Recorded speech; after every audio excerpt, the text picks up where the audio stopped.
Sa pagbubulay-bulay po ng salita ng Panginoon sa gabing ito, please turn with me to Ephesians chapter 5 verse 8 hanggang sa verse 10. Pero ang ating concentration po ay nasa verse 10. Ephesians chapter 5 verse 8 hanggang sa verse 10, ang sabi po dito, sapagkat kayo'y dating kadiliman, subalit ngayon ay liwanag sa Panginoon. Lumakad kayong gaya ng mga anak ng liwanag. Sapagkat ang bunga ng liwanag ay nasa lahat ng mabuti, matuwid at katotohanan, na inaalam kung ano ang kalugod-lugod sa Panginoon. Inaalam kung ano ang kalugod-lugod sa Panginoon. If you notice, mga kapatid, mga kaibigan, ay kinokontrast po ni Apostle Paul ang unbelievers at saka believers mula pa po sa chapter 4. Nakita po natin na sa verse 8 ay kinokontrast ni Paul ang believers and unbelievers in terms of darkness and light. Ayon pa sa verse 8, "For you were formerly darkness, but now you are light in the Lord. Walk as children of light." Lumakad daw tayo bilang mga anak ng liwanag. So, ang bawat isa sa atin ay dapat itanong natin sa ating sarili, ang buhay po ba natin ay nagde-demonstrate sa liwanag na tayo ay galing sa kadiliman, ngayon ay nasa liwanag na? At ang nasa liwanag ay hindi po maaring maitatago. Ang buhay ba natin ay nagpapatunay ng tinatawag na transforming grace ng ating Diyos? Tayo ba ay namumunga ng bunga ng sa liwanag? It will be evidenced, for example, sa pamamagitan ng ating pagmamahal sa mga kapatiran. Say for example, 1 John chapter 2 verse 9 to 11. Please turn there. Unang Juan kapitulo 2 versikulo 9 hanggang sa 11. Ang sabi po dito, ang nagsasabing siya'y nasa liwanag at napupuot sa kaniyang kapatid ay nasa kadiliman pa hanggang ngayon. Ang umiibig sa kaniyang kapatid ay nananatili sa liwanag at sa kaniya'y walang anumang kadahilan ng ikatitisod. Ngunit ang napupuot sa kaniyang kapatid ay nasa kadiliman. Siya ay lumalakad sa kadiliman at hindi niya nalalaman kung saan siya pupunta, sapagkat ang kaniyang mga mata ay binulag ng kadiliman. So that is just an example of a measuring rod. For instance, kung paano natin i-detect ang nasa liwanag at ang nasa kadiliman. Another way of hinting whether a person has experienced God's transforming grace is that ang kanyang buhay ay talagang may kabanalan. Ang sabi po ng Ephesians chapter 4 verse 24, Ephesians 4:24, "Put on the new self, which in the likeness of God has been created in righteousness and holiness and truth." At kung mag-forward po tayo sa 1 Peter chapter 2 verse 9, ang sabi po ng 1 Peter chapter 2 verse 9, mga kapatid, "Ngunit kayo'y isang lahing pinili, isang maharlikang pagkapari, isang bansang banal, sambayanang pag-aari ng Diyos, upang iniyong ipahayag ang mga makapangyarihang gawa niya na tumawag sa inyo mula sa kadiliman tungo sa kaniyang kagilagilalas na liwanag." But then, meron pong another important characteristic, isang mahalagang katangian bilang indication ng isang tao ay lumalakad sa liwanag. Nasa verse 10 po, mga kapatid, ng ating teksto, Ephesians chapter 5 verse 10. This is one indication ng isang tao ay lumalakad talaga sa liwanag. Ang sabi po ng verse 10, na inaalam kung ano ang kalugod-lugod sa Panginoon. Ang isang tunay na Christian ay nag-i-engage talaga sa pag-alam. Inaalam kung ano ang kalugod-lugod ng kalugod-lugod sa Panginoon. Trying to learn what is pleasing to the Lord. Ito po ang focus ng ating pag-aaral ngayong gabi. Hindi po tinutukoy ni Pablo ang works righteousness dito as if namumuhay tayo or gumagawa tayo ng mabuti, ginagawa natin ang batas ng Diyos, sinusunod natin upang kitain natin ang pabor ng Diyos, upang tanggapin po niya tayo. Sapagkat marami pong mga tao na lawless. They hate the law of God. Sa kanilang kaloob-looban, ayaw nila ang batas ng Diyos, ang utos ng Diyos. Pero napipilitan silang gawin ito sapagkat takot sila sa paghahatol ng Diyos. They hate the law of God and yet they fear to disobey. Kung hindi sila tunay na mananampalataya, ang kanilang pagsunod sa batas ng Diyos ay sapilitan lang. Yan po ang pinapaliwanag po sa atin sa Romans chapter 8 verse 7 and 8. Ang sabi po dito, Romans chapter 8 verse 7 and 8, because the mind set on the flesh is hostile toward God, for it does not subject itself to the law of God, for it is not even able to do so. And those who are in the flesh cannot please God. Ang tinutukoy po dito sa verse 10 ng ating teksto sa Ephesians chapter 5 ay yung tinatawag na evangelical obedience. Ito po yung gospel obedience na nakabase sa ating pag-ibig, sa ating pagmamahal sa ating Panginoong Hesukristo. Ito po yung hangarin ng pusong binago ng ating Panginoon. Ang Kristiyano, ang tunay na Christian ay nagsusumikap na makapagbigay kaluguran sa ating Panginoon. This is what evangelical obedience is all about. Ito po ang ibig sabihin ng verse 10 na inaalam ng isang tunay na Christian kung ano ang kalugod-lugod sa Panginoon. And remember, Paul has been contrasting darkness and light. At kung ang darkness, mga kapatid, ay nangangahulugang spiritual blindness, ang liwanag ay nangangahulugang spiritual insight. Inaalam po natin ang kalooban ng Diyos. Meron po tayong spiritual insight. Ang ating isipan ay sanctified. The spiritually minded man ay talagang hinahabol niya ang kabanalan. So ang focus po ni Pablo sa verse 10 ay ang pagbigay kaluguran sa ating Panginoon sa pamamagitan ng pagsunod sa kaniyang batas, sapagkat ang tunay na Christian ay nalulugod sa batas ng Diyos. Hindi po ito pabigat sa kaniya.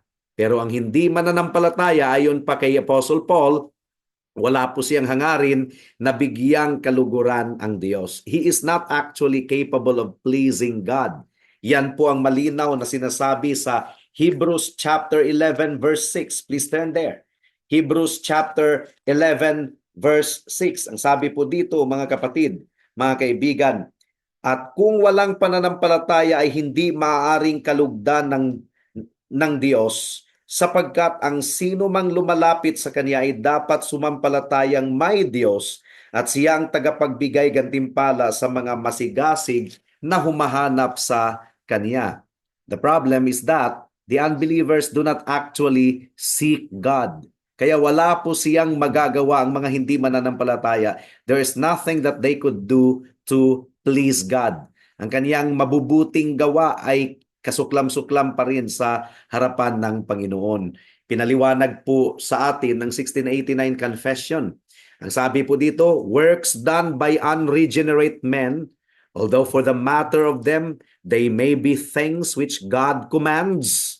Kasi ang mga unbelievers ay sumusunod din daw sa batas ng Diyos at times, and of good use both to themselves and others. At ang kanilang ginagawa ay meron ding benefit para sa kanilang sarili at para sa iba. Pero ang paliwanag ng ating confession, yet because they proceed not from a heart purified by faith, nor are done in a right manner according to the word, nor to a right end or right motive, which is the glory of God, they are therefore sinful and cannot please God.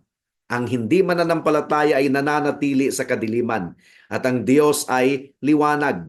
Ang hindi mananampalataya ay namumuhay sa kasalanan, ang Diyos ay banal. Ang hindi tunay na mananampalataya ay alipin sa kasalanan, nasa ilalim ng kapangyarihan ng kasalanan. Ang kanyang kalooban ay marumi, ang kanyang isipan ay marumi. Kaya ang isang hindi mananampalataya, it is really described in the Bible as lawless, mga kapatid. Though he doesn't believe that he is lawless sapagkat mabuti siya sa pagtingin niya sa kanyang sarili. Ang sinabi po ng Ephesians chapter 4 verse 18, being darkened in their understanding, excluded from the life of God because of ignorance that is in them, because of the hardness of their heart. So, the lost man is characterized by ignorance. In other words, ang kanilang isipan ay nagdilim. Ngunit ang focus po ng ating teksto ngayon, ang Ephesians chapter 5 verse 10, ang isang tunay na mananampalataya ay nagsusumikap na malaman ang kalooban ng ating Diyos. That is the clear language of our text.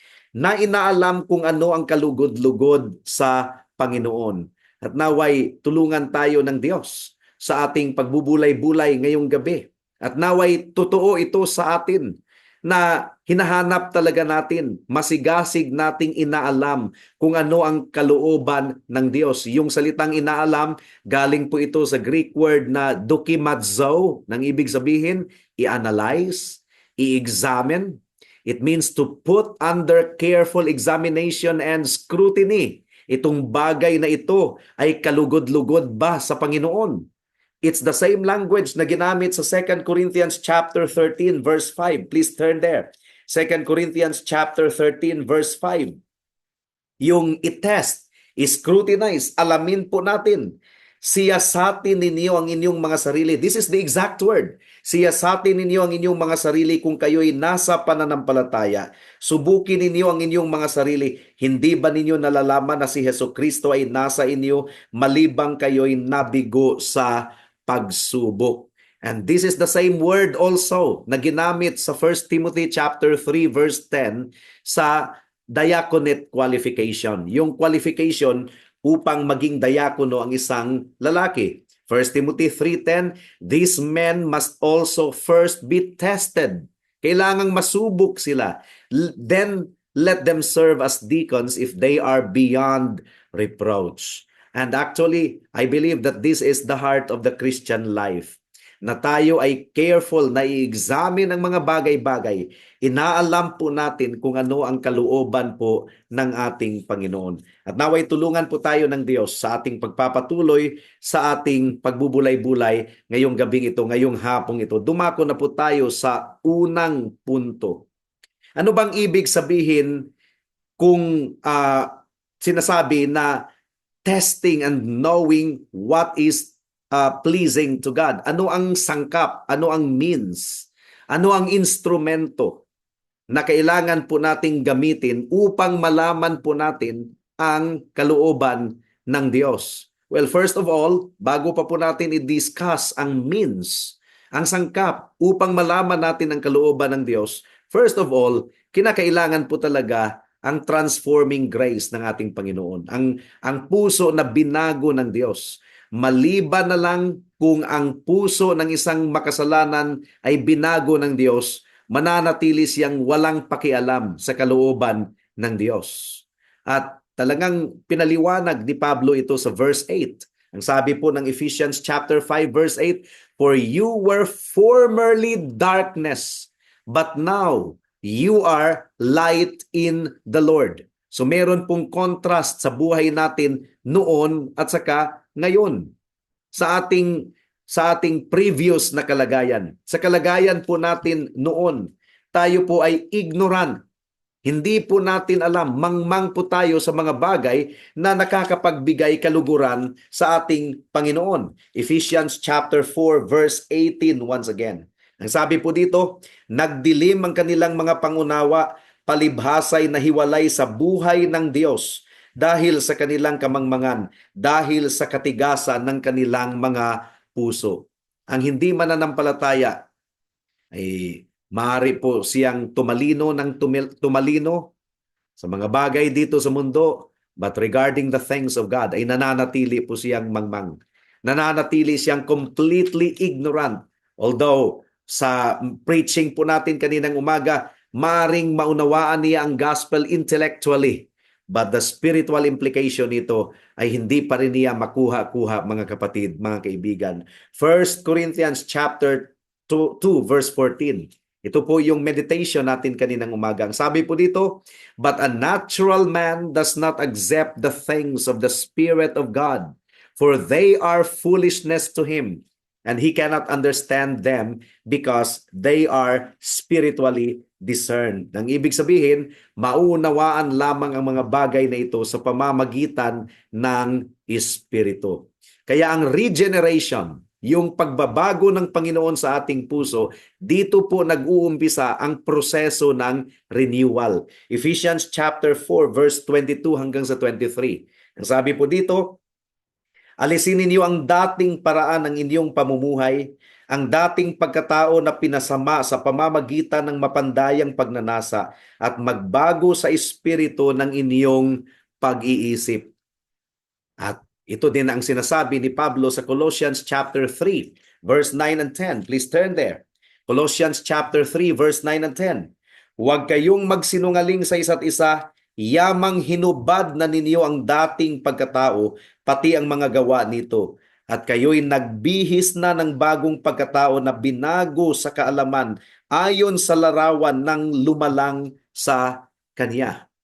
Ang pagbabago ng ating puso ay gawain po ito ng banal na espiritu, pagkilos ito ng banal na espiritu. Pero ang sangkap na ginagamit ng Diyos upang malaman ng isang tunay na Kristiyano ang kalooban ng Diyos ay ang salita ng Diyos. There is no other means. Ang salita ng Diyos ang ating saliksikin upang ma-discern natin, malaman natin ang kalooban ng Diyos.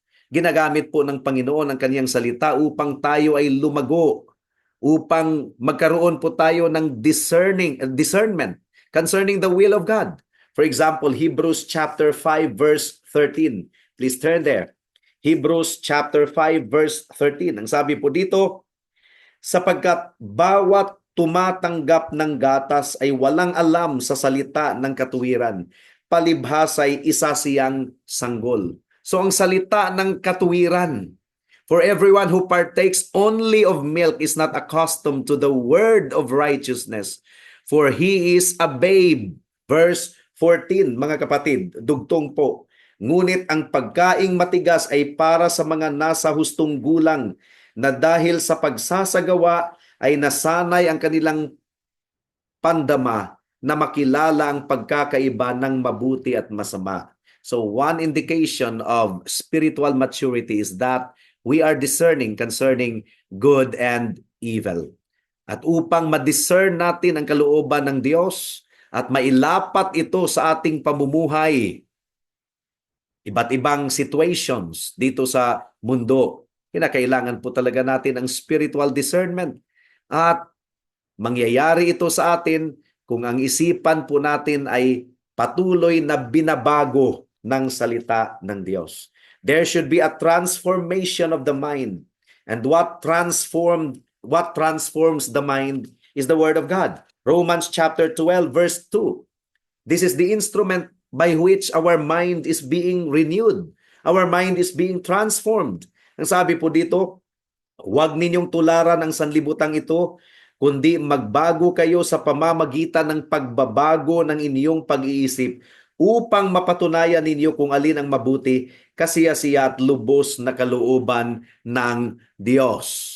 So, kailangan daw na mabago ang ating pag-iisip upang malaman natin ang kalooban ng Diyos. But how do we arrive at such a condition of maturity? 2 Timothy chapter 3 verse 16 and 17. And this is a classic text upang patunayan na ang banal na kasulatan ay sapat. 2 Timothy chapter 3 verse 16 and 17. Ang sabi po dito, "Ang lahat ng mga kasulatan ay kinasihan ng Diyos at mapapakinabangan sa pagtuturo, sa pagsaway, pagtutuwid at sa pagsasanay sa katuwiran, upang ang tao ng Diyos ay maging ganap, nasasangkapang lubos sa lahat ng mga gawang mabuti." And this is at the heart of being able to discern what is pleasing to Christ. Kailangan po talaga ang spiritual mind. Kailangan po ng ating isipan ay mabago, na transformed sa pamamagitan ng salita ng Diyos. Kailangan po ng ating isipan ay lumagpas sa perspektibo ng kasalukuyang panahon.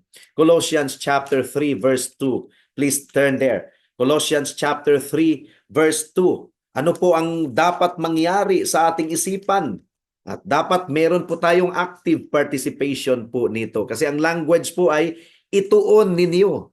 So kailangan i-direct daw natin ang ating pag-iisip. Ituon ninyo ang inyong pag-iisip sa mga bagay na nasa itaas, hindi sa mga bagay na nasa ibabaw ng lupa. Now, anong resulta? Anong result kung nagkakaroon na po tayo ng discernment? Ano po ang dulot nito sa ating buhay? Well, ang dulot nito is that we will be able to discern what is pleasing to Christ. Ang sabi po ng ating teksto sa Ephesians 5:10, trying to learn what is pleasing to the Lord. So it's the same word na ginamit ni Paul. Binasa natin kanina sa Romans chapter 12 verse 2. And do not be conformed to this world, but be transformed by the renewing of your mind, so that you may be able to prove what the will of God is, what is good and acceptable or pleasing and perfect. At itong discernment na ito ay nagbibigay po sa atin ng abilidad to reason properly. Mag-reason tayo properly concerning the ways of God. We will be able to think properly. Ang isipan ng Diyos ay magiging laman ng ating isipan. Magkakaroon po tayo ng spiritual understanding. Magkakaroon po tayo ng spiritual wisdom. At pinagpapatuloy po ni Pablo ito sa verse 15, Ephesians 5:15, for example. Kaya't maging maingat kayo sa inyong paglakad, hindi gaya ng mga mangmang, kundi gaya ng marurunong. You see? If we have already grown in spiritual discernment, ang ibig pong sabihin nito ay nagiging careful na tayo sa ating paglakad. Hindi na tayo basta-bastang kumilos. Nagiging careful na tayo kung paano tayo mamuhay dito sa mundo. Verse 17, kaya't huwag kayong maging mga hangal, kundi unawain ninyo kung ano ang kalooban ng Panginoon. So, ang sinasabi po ni Apostle dito, Apostle Paul, is that ang isipan ni Kristo ay nagiging laman ng ating isipan. 1 Corinthians chapter 2 verse 16. Please turn there. 1 Corinthians chapter 2 verse 16. Ang sabi po dito, sapagkat sino ang nakakaalam ng pag-iisip ng Panginoon upang siya ay turuan niya? Subalit nasa amin ang pag-iisip ni Kristo. So this is the aim of the Christian, na mapapasa atin ang pag-iisip ni Kristo. At paano mapapasa atin ang pag-iisip ni Kristo? We need the Word of God, because the Word of God is the is the revelation of God, the written revelation of God of Himself. At kung nasa atin ang pag-iisip ng ating Panginoong Hesukristo, nakakaapektar yan sa ating desisyon. Ako ba ay magagalit? Shall I talk back? Shall I retaliate? Gagawin ko ba ang bagay na ito? So it affects our decision. Kinukontrol din nito kung paano tayo magsalita, paano natin ibuka ang ating bibig. That's it. 1 Corinthians chapter 2 verse 13. Ang sabi po dito, na ang mga bagay na ito ay aming sinasabi hindi sa mga salitang itinuro ng karunungan ng tao, kundi ng itinuturo ng Espiritu, na ipinapaunawa ang mga espiritual ng mga espiritual. Malinaw po, combining spiritual thoughts with spiritual words. Ano pa ang resulta ng spiritual discernment na ito? Tayo po ay lumakad bilang mga anak ng liwanag. At sinabi po ito ni Paul sa ating teksto sa Ephesians chapter 5 verse 8 hanggang sa 9. Ang sabi po dito, walk as children of light, for the fruit of the light consists in all goodness and righteousness and truth. Actually, ang verse 9 ay parenthesis yan. Ang sinasabi po ni Apostle Paul, kung nagkakaroon tayo ng divine illumination, nagpuproduce po ito ng goodness, righteousness, and truth. At ang resulta po dito, tayo po ay naging spiritually minded. Ang ating isipan ay naliwanagan sa mga espiritual na bagay, sa mga bagay ng espiritu. Romans chapter 8 verse 5. Please turn there. Romans chapter 8 verse 5. Ang sabi po dito, sapagkat ang mga ayon sa laman ay nagtutuon ng kanilang isipan sa mga bagay ng laman, subalit ang mga ayon sa espiritu ay sa mga bagay ng espiritu. So, makaka-discern na tayo kung ano ang papayagan natin na ipamuhay natin, magiging lifestyle natin. We are talking about lifestyle. Galatians chapter 5 verse 17. We are talking about lifestyle. If we grow in discernment, if we know the mind of Christ, alam po natin kung anong lifestyle ang dapat nating i-embrace. At ipaliwanag natin yan mamaya. Galatians chapter 5 verse 17. Sapagkat ang laman ay nagnanasa laban sa espiritu, at ang espiritu ay laban sa laman, sapagkat ang mga ito ay laban sa isa't isa upang hindi ninyo magawa ang mga bagay na nais ninyong gawin. So, upang hindi ninyo magawa ang mga bagay na nais ninyong gawin. Merong dalawang paraan upang maunawaan natin itong phrase na ito. Ang laman, ang naghahadlang sa atin na hindi natin magawa ang mga bagay na ninanais natin ayon sa Espiritu ng Diyos. We want to obey the Word of God, pero ang laman po ang humahadlang. Another way to interpret this is that ang Espiritu din ang pumipigil sa atin upang hindi natin magawa ang mga bagay sa laman. So there is really a battle between the flesh and the Spirit. Ang mga bagay sa ating Panginoon, mga bagay dito sa mundo ay kailangan po natin talagang i-exercise po natin ang ating discernment. For example, in the area of Christian liberty. Ang Christian liberty ay talagang pagpapala yan mula sa Diyos. Pero marami pong mga Christians na minamagnify nila ang kanilang Christian liberty, na nawala na po sila ng discernment. Basta-basta na lang silang gumagawa ng mga bagay-bagay dahil ang kanilang reasoning is, meron bang kasalanan nito? Meron bang sin involved? Meron bang kasalanan? Kung walang kasalanan, who are you to judge me? Di ba? So sa Christian liberty, this is a wonderful blessing. Pero maraming Christians na walang discernment at nakikipagtalo, ang kanilang ipinapasok lang sa isipan is, meron bang kasalanan? Meron bang sin? Pero ang spiritual discernment ay nagsasabi na alam po natin kung kailan natin i-exercise ang spiritual discernment, ang Christian liberty.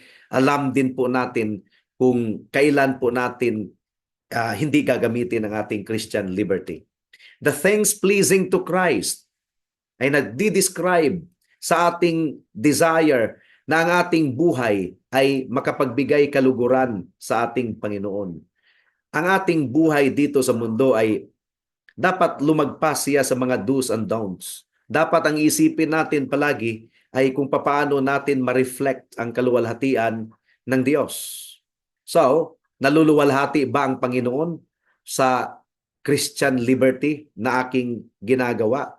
Or mas naluluwalhati ang Panginoon kung i-give up ko ang aking Christian liberty?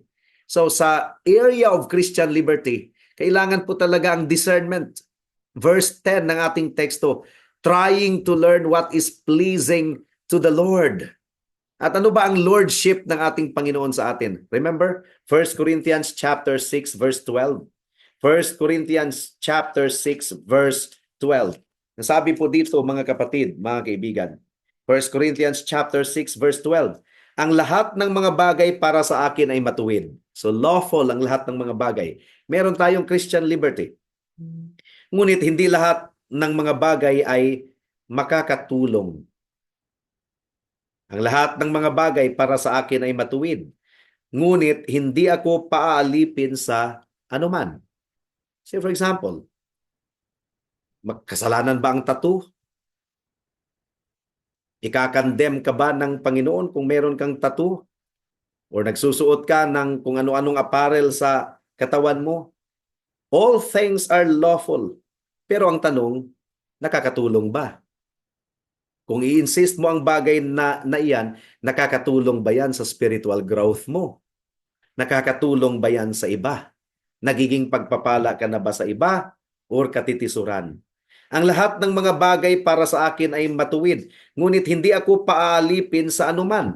Ay baka naging alipin ka na, i-insist mo na gawin mo ang bagay na yan. Anyway, wala namang kasalanan. So in that way, at nagkakaroon na ng tension, nagkakaroon na ng pagtatalo, so nagiging alipin ka na sa isang bagay. Imbis ang Christian liberty ay isang malaking pagpapala ayon sa pinaliwanag kahapon sa conference, ay na nagiging aspect na ikaw ay naging alipin na. Ang sinasabi po ng 1 Corinthians chapter 10 verse 23 and 24. Itong pag-exercise ko ba ng Christian liberty? We should grow in discernment. Dapat nating malaman ang kalooban ng Diyos. Ang pag-exercise ba natin ng Christian liberty, naluluwalhati ba ang Diyos nito? Nakakatulong ba tayo sa iba? Nakakapag-ministeryo ba tayo? Or para lang talaga sa ating sarili ang ating iniisip sa pag-exercise ng Christian liberty? Ang sabi po ng 1 Corinthians chapter 10 verse 22 and 23.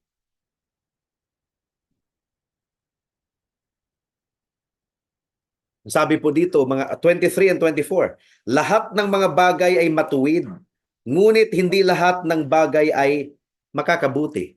So all things are lawful, but not all things are beneficial. Lahat ng mga bagay ay matuwid, ngunit hindi ang lahat ng mga bagay ay makakapagpatibay. So, kung i-insist mo yung tattoo mo or hikaw mo, nakakapagpatibay ba yan? Sa iyo at saka sa mga kapatiran. Di ba? Verse 24, huwag hanapin ng sino man ang kaniyang sariling kapakanan, kundi ang kapakanan ng iba. So kung meron talagang naninita sa iyo dahil mahaba ang buhok mo or nagpa-spiky ka or merong strand ng hair mo na talagang nakakaagaw ng pansin at merong naninita sa iyo, huwag kang ma-offend. Huwag kang ma-offend.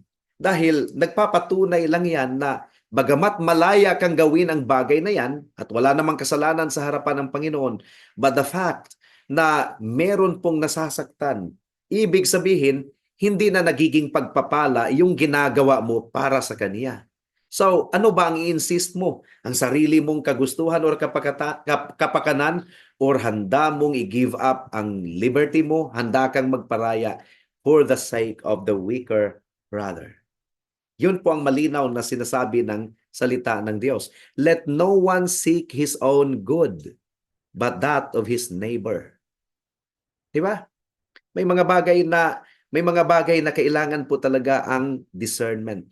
Now, if rightly understanding what is pleasing to Christ is only possible sa pamamagitan ng kaniyang salita, ang ibig pong sabihin nito ay magbubulay-bulay tayo sa salita ng Panginoon araw-araw. Gaya ng isang sanggol na bagong isinilang, 1 Peter chapter 2 verse 2. Nasain po natin ang purong gatas ng salita upang sa pamamagitan nito tayo ay lumago sa mga bagay na nauukol sa kaligtasan. And then, kung tayo ay lumagpas na mula sa gatas at papunta na tayo sa karne ng maturity, ang sabi po ng Hebrews chapter 5 verse 13 hanggang sa chapter 6 verse 1. Please turn there. Hebrews chapter 5 verse 13 hanggang sa chapter 6 verse 1. Sabi po dito, mga kapatid, sapagkat bawat tumatanggap ng gatas ay walang alam sa salita ng katuwiran, palibhas ay isa siyang sanggol. Ngunit ang pagkaing matigas ay para sa mga nasa hustong gulang, na dahil sa pagsasagawa ay nasanay ang kanilang mga pandama na makilala ang pagkakaiba ng mabuti at masama. Kaya't iwanan natin ang mga unang simulain ang aral ni Kristo at tayo'y magpatuloy sa kasakdalan na huwag nating muling ilagay ang saligan ng pagsisisi mula sa mga patay na gawa at pananampalataya sa Diyos. We are really exhorted to grow into maturity. Ang indication ng isang tunay na mature ay hindi nagrereklamo sa mga bagay-bagay. So a person, one of the indications of a mature person is Hindi nagrereklamo sa mga bagay-bagay. Handang magparaya. Kung pumapasok na ang attitude na bakit ako na lang palagi ang nagpaparaya? It's now high time for them to grow. Bakit ako na lang palagi ang nagpaparaya? That is an indication that that person ay hindi talaga lumago. Di ba? Dahil ang isang tunay na mature ay malawak ang pag-iisip. And the Bible tells us, pursue peace with all men. Ang kapayapaan po ang ating hahanapin at hahabulin. And one of the indications of a mature person is pahahalagahan ang kapayapaan. Pahahalagahan ang kaluwalhatian ng Diyos, pahahalagahan ang pagpapatibay sa mga kapatiran, pahahalagahan ang kapayapaan, at isipin palagi ang ating testimony sa harap ng mga hindi mananampalataya. Yun po ang pinaliwanag ni Pastor Noel Espinosa kagahapon sa conference. So sana po ay lumago tayo sa discernment. When to use our Christian liberty, when to give up our Christian liberty. And the perspective na ating tatanggapin is the glory, na ating isaisip palagi is the glory of Jesus Christ, our Lord, the glory of the Triune Jehovah, the edification of the brethren, the promotion of peace and good testimony sa harapan ng mga hindi mananampalataya. Naway bigyan tayo ng Panginoon ng discernment na magpasya sa mga bagay-bagay at hindi natin isipin ang ating sariling kapakanan. Hindi natin isipin ang ating sariling kapakanan, ang ating sariling enjoyment, ang ating sariling satisfaction. That is a sign of immaturity. Selfishness is a sign of immaturity. Natalakay po yan kahapon sa Reformation Conference. Para sa mga kaibigan natin na wala pa sa Panginoon, bago tayo mag-focus sa mga bagay dito sa mundo, unahin muna natin ang kapakanan ng ating kaluluwa. Kumusta ang kaluluwa mo sa harapan ng Diyos? The Bible clearly tells you na ikaw ay makasalanan. Huwag kang magbabakasakali na baka sakali kung gagawin mo yan ay tatanggapin ka ng Diyos. Wala kang magagawa. No one is righteous. No, not even one. Ang lahat ng ginagawa mo, mabuti man yan sa pakiwari mo, kasuklam-suklam yan sa harapan ng Panginoon kung ikaw ay wala kay Kristo. Kung ikaw ay nagtitiwala sa sarili mo at isinusulong mo ang kaluwalhatian mo, whatever good, however beneficial yung kabutihan na yan na ginagawa mo sa ibang tao at sa iyo, hindi yan kalugod-lugod sa harapan ng Diyos. Kasuklam-suklam yan. Kailangan mo si Kristo.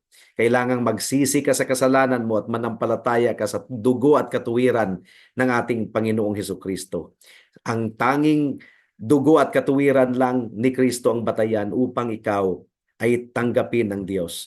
The blood of Jesus Christ washes all our sins. Without the shedding of blood, there is no forgiveness of sin. At kung wala ang katuwiran ni Kristo na idadamit sa iyo, kaibigan, hindi ka tatanggapin ng Diyos. Come to Jesus Christ, believe in Him alone as your Lord and Savior, and you will be saved. Tayo po ay manalangin. Salamat po aming Panginoon sa message ninyo sa gabing ito, sa hapong ito. Ay nawa ay nangusap kayo sa amin at nawa ay maging totoo ang Ephesians chapter 5 verse 10 sa amin. Na ina-analyze namin, sinasaliksik namin ang inyong salita upang malaman namin kung ano ang kalugod-lugod sa inyo. This is really our main business here on earth, to glorify you and to enjoy you forever. And that means we need to be discerning kung ano ang kalugod-lugod sa inyong harapan. Palaguin po ninyo kami, O Diyos. Bigyan ninyo kami ng gutom at uhaw sa inyong salita. Ito po ang aming samo at dalangin sa pangalan ni Jesus. Amen and Amen.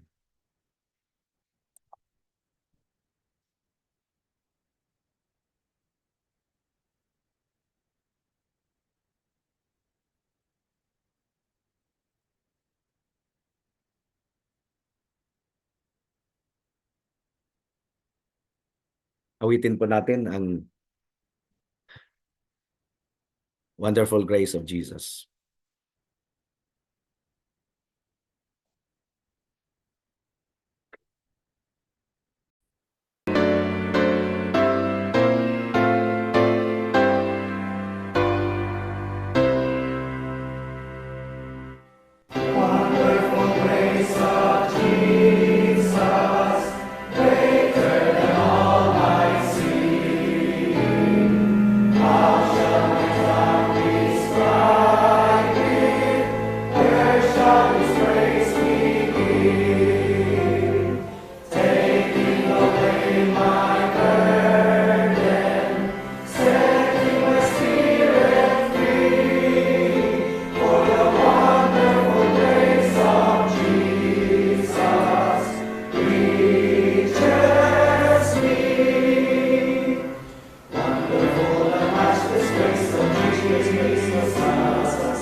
Ayun.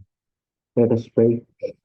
Father, we give thanks sa message po na inyo pong pinamahagi sa amin. A great reminder for our desire to move forward in our holiness, in our love, and in our actions, in our obedience, Panginoon. A great reminder for us to move forward, Panginoon, in your word and in your spirit, Panginoon. Thank you for this message. Thank you for this wonderful reminder, Panginoon. And help us, Panginoon, to grow more in your word and its applications, Panginoon. Not just in the technical stuff, but also in the spiritual and applications of all that we have learned from your word, Panginoon. Bigyan niyo po ng buhay ito sa amin, Panginoon. Maraming salamat. In the glory of Christ alone we pray. Amen.